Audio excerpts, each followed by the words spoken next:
قدرمنو چې کله درته د رباط مالټې پرتې وي او داسې سرې مالټې مړی نو هغه خبره وایي دا د جنت میوه ده، بس خوړلې پکار دي. یا لکه زما دې مالټو نه مالټې وانهلې باچا، دې مالټو نه مالټې وانهلې او لاس دې خوا که باچا، زما دې پلیټ نه لاسه خوا که ده ما ورته مې دې پلیټ له به ګوتې نه وړې اورې دې هلک ته مې تا ته چې کومې پرتې دي دا دوه دا به ته وخورې.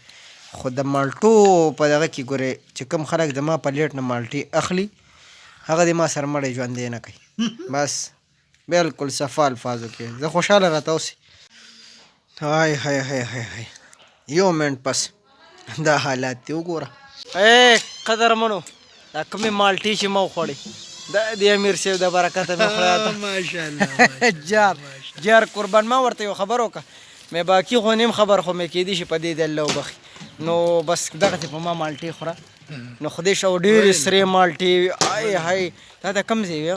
دا د رباط. ای قربان د دې کوکې نه دی زه ما ته دا مني ده راته ویلي مې ما مالټې راوړي دي او ګینې زه والله که راتلمه چې د مالټو یې وې مې دا دې در شغې شوم باچا.